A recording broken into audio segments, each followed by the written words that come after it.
سلامونه او نیکې هیلې هیله یم چې جوړ او روغ به یاست. دغه ورځ کې د نوي راپورونو په اساس باندې داسې ویل کېږي چې 46 میلیارده افغانۍ د څو مدرسو په جوړولو او همدا ډول په ملاحي سیستمونو باندې مصرف شوي دي. خبره دا ده چې موږ په کوم لوري روان یو. نړۍ د ټکنالوژي لوري ته روانه ده. زموږ خواته مکتبونه ورځ تر بلې بندیږي او مکتبو معلمان چې دي معاشونه نه ورکول کېږي او هغه د وظیفو څخه شړل کېږي او مجبوره کېږي تر څو خپل وظیفې پرېږدي. مګر د بل لوري څخه بیا 46 میلیارده افغانۍ چې دي هغه یوازې په جهادي او د ساده مدرسې باندې مصرفوي. د بل لوري بیا روزانه په عام ډول باندې هر ښار او کوڅه او ګودر باندې چې وګورئ بس د خلکو په لاس کې کتابچې دي. د عام خلکو څخه هم پیسې ټولول روان دي چې موږ مدرسه چلوو، تاسو باید د خدا په لاره خپل کومکونه وکئ. نو د هر لوري څخه په افغان ولس باندې فشارونه ډیر دي او دا فشارونه به ورځ تر بلې ډیریږي. نن پر دغه موضوع باندې خبرې کوم چې دا د اسلام په نوم باندې تجارت او نوي پروژې زموږ هیواد به په کوم لوري یوسي، اصلي پلان څه دی او آیا موږ هغه د 2015 کال جګړو په لور روان یو که نه. زه پر موضوع باندې خبرې کوو او تر اضافي خبرې تیریږو. مخکې تر هر څه زه باید یو خبره وکړم چې څه موده وړاندې بي بي سي راپور خپور کړی وی او هغه هم د پوهنې د اوسني حاکمې ډلې د پوهنې وزارت د مرستیال د وینا په اساس باندې ویلي و چې موږ د هغه ودونه په 2023 کال کې راپور ویل چې موږ حدودا 100,000 مدرسې اوس لرو او دا موږ تر 45,000 مدرسو پورې او هیله تر 60,000 مدرسو پورې موږ دا اضافه کوو. یعنی هغه په 2023 کال کې چې 100,000 مدرسې وي نو اوس خامخا 40,000 مدرسو ته رسیدلي دي. دغه ډول مدرسې که موږ برتې د مکتبونو سره پرتله کړو، په مکتب کې موږ په جمهوریت تر پای پورې موږ 18,000 فعاله 18,000 مکتبونو په نامه درلودل چې فعاله چې حساب کړو موږ فقط 9,000 مکتبونه درلودل. 9,000 مکتبونه کې فقط بیا په دې کې 1,500 همدا ډول مکتبونه وه. دا هغه مکتبونه وه چې صحیح استادان یې درلودل، هغه کتابونه ورته رسېدله او شاګردان هم چې وه په کانکور امتحانو کې خپل ځانونه کامیابه کوله. پاته هغه نور چې حدودا 7,000 مکتبه وه، 6,000 مکتبه وه، هغه داسې مکتبونه وو چې په کلیو بانډو کې پرته وه چې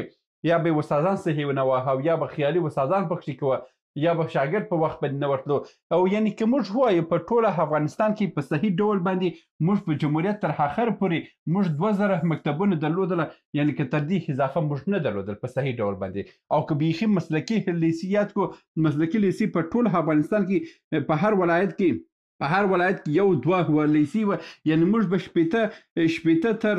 70 مسلکي لیسي درلودل چې هغه زراعت لیسه ده، که هغه تخنیکي لیسي وي، که هغه د فني و حرفوي لیسي وي. دغه لیسي په هغه وخت کې نو په عموم ډول باندې موږ هغه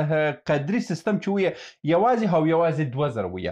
اوس هماغه 2,000 په کابل کې هم که تاسو ولاړ شئ په ټولو مکتبونو کې ولاړ شئ، هغه خوند چې پخوا وی هغه خوند نشته. معلمان پر وخت باندې نه راځي، معلم ته معاش نه ورکول کېږي، د معلم پر سر باندې ملا یې کښېنولی دی چې یعنی دومره چې امتحانونه اخیستل کېږي. په هر امتحان کې د ریاضي او د فیزیک او د دې امتحان په اخیستلو سره هم د هغه معلمه څخه اسلامي امتحان اخلي چې مثلا اودس په څو قسمه دی او نه پوهېږم دا چې دا د دې سیستم دی چې په مکتب کې هم که څوک معلم راځي نو هغه به خامخا ملا واوسي، که هغه کیمیا ته راځي، که هغه فیزیک ته راځي، که هغه بیولوژي ته راځي، که هغه ریاضیات ته راځي، که هر برخې ته راځي نو هغه باید ملا راسي. ځکه چې د دوی هغه کوم امتحاني سیستم چې دی هغه ټوله پر چیش باندې ولاړ دی، پر ملایي سیستم باندې ولاړ دی چې اودس په څو قسمه دی، نه پوهېږم اودس باید څه وکړو، موږ به غسل په څه رقم دی. دا هغه ابتدایي خبرې دي چې د یو فرد شخصي کارونه دي. ته د یو جامعې دپاره د فیزیک استاد غواړې، ته باید د فیزیک امتحان ځینې واخلې. لکه څنګه چې په خوست کې کوم پارچه چې راووتله په هغه کې ټول سوالونه چې وه هغه دیني سوالونه وه او یو هم د ریاضیاتو پورې تړلي سوالونه نه وه. نو د دې ښکاري چې دا 2000 په نامه مکتبونه چې موږ درلودل دا به هم په راتلونکي څو وخت کې ټول به په مدرسو بدل سي ځکه چې هغه پخواني استادان به تقاعد سي او پاته دغه نوي نسلونه چې د دې وروسته راځي دا به ټوله ملایان ورته جذبیږي یعنې په ټول افغانستان کې به موږ مکتب ونه لرو یعنې ټوله به مدرسې وسي که د هغه مدرسو څخه ولاړ شو بیا تیر سو همدا اوس په تخار ولایت کې یو داسې جهادي مدرسه جوړه کړې ده چې هغه یعنی د کابل د پولیسو تر اکاډمي غټه جهادي مدرسه ده هلته ټریننګونه کیږي هلته د تروریستي ډلې روزل کیږي دا ډول مدرسې چې دي او دا ډول کړنې چې په افغانستان کې روان دي نو د دې څخه ښکاري چې هغه 2010 کال 2028 کال په دپاره او تر 2015 کال پورې چې کومې جګړې په منطقې کې شروع کېږي نو دا ټوله د غریب بدبخت بیچاره اولادونه چې دي دا به د اسلام په نامه باندې دا به وچ بوټي وسي د امریکا د ګټو دپاره د اروپا د ګټو دپاره او د روسي په ضد باندې به استعمال سي د چین په ضد به استعمال سي د هند په ضد به استعمال سي د منطقې کې چې کوم قدرتونه د امریکا او د غربي هیوادونو په ګټه نه تمامیږي د هغوی په ضد به تمام کاریږي او نور به د غریب بیچاره اولاد چې دی هغه به مدرسې کې اخیستل کېږي د اسلام ټاپه ورباندې ورکول کېږي او د جنت او د دوزخ په تجارت باندې دا نه به ټوله د جهنم کندو ته یې هستي ځکه چې په دې دنیا کې ته خپل اولاد ته رسیدګي نسې کولی ته خپل د ماښام ډوډۍ خپل اولاد ته نسې رسولی که ته هر ډول منځونه وکړې که ته هر ډول نفلیات وکړې که ته هر څه اسلامي کارونه وکړې چې ستا د اولاد نس پوره نه اوسي ډک نه اوسي او تا خپل اولاد او خپل ننګ و ناموس په صحیح ډول باندې ساتلی نه اوسي ته بالکل نه جنت ته تللی سي او نه اسلام یې او ته نه مسلمان یې ته هېڅ نه همدا اوس زموږ ډېر ملایان چې دي دغه نوي فارغین چې دي د مدرسو څخه یو هم نسوایي چې په ادارې کې کار وکړي نسوایي چې په یو انجینري کې کار وکړي نسوایي چې دا په یو ساختماني برخه کې کار وکړي دغه ټولو ته مفتې ډوډۍ ورکړي دي دا مفتې ډوډۍ دوی هم د کار غورځولي دي نسوایي چې په بیل باندې کار وکړي نسوایي که کارګري وکړي په هیڅ بلا کې دا نه استعمالیږي نو دا به همدغه مجبوره کېږي چې آخر کې به دغه ډول باندې په همدغه ډول پروژو کې به استعمالیږي تر دې ځایه خو تاسو پوه شوئ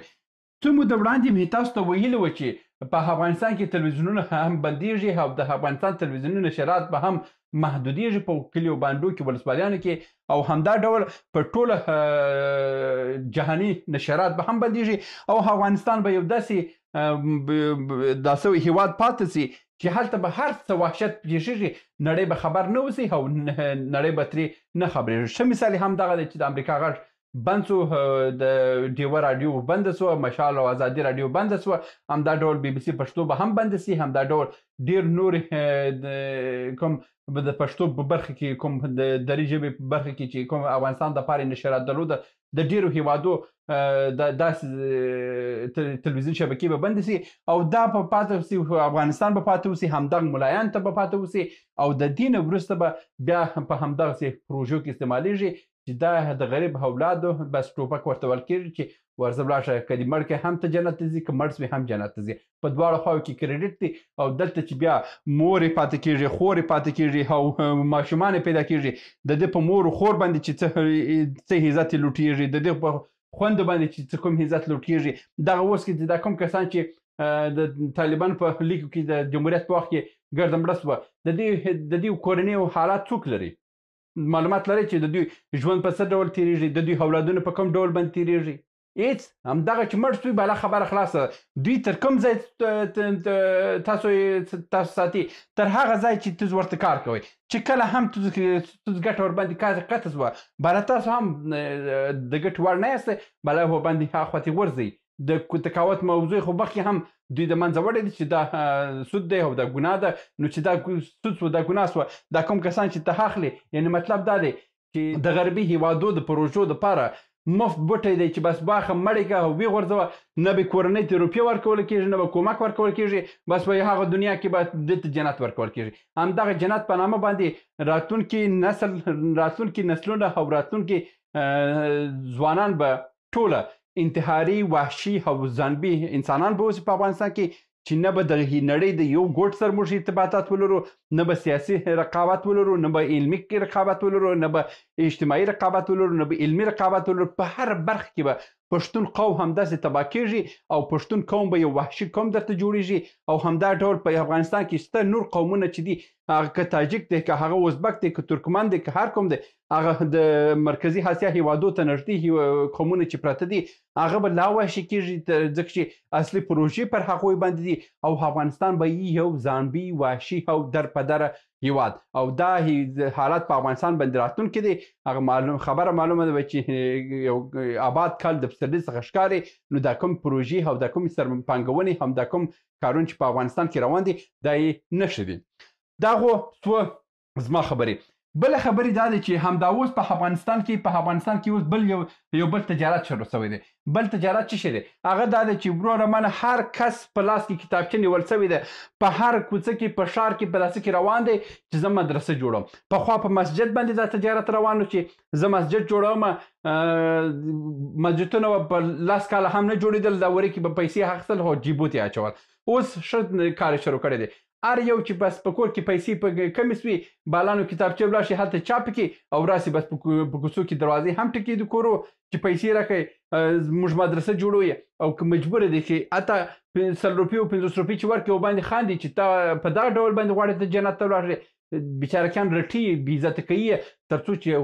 500 او 200 روپۍ او 300 روپۍ ځینې واخلي. دا یو ورځ نه دی، هر ورځ کې دا کتارونه روان دي. په ټول افغانستان په ټولو ولایتو کې هم دا حالت روان دی. تجاران تر ډیره خل هغه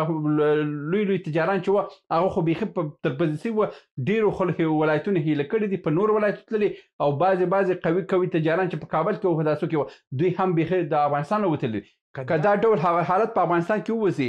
د تجار سرمایه او دا هر څه د افغانستان وځي دا وار کې بیا دا وحشیان به یو په بل کې یو د بل غوښتې بخوري او دا حالت به لا هم تباه کوونکی اوسي. دا و د نن ورځې ویډیو هیله مند یم چې څه مو ترلاسه کړي. تر بیا هم په الله سپارم. سلامونه. موږ ډېر موضوعات جوړ کړي دي. که سیاسي موضوعات غواړئ ووینئ نو دلته کلیک کړئ، او که غواړئ اقتصادي موضوعات وګورئ نو دلته کلیک کړئ، او که غواړئ چې د تل لپاره راسره واوسئ نو دلته کلیک کړئ او چینل سبسکرایب کړئ. مننه.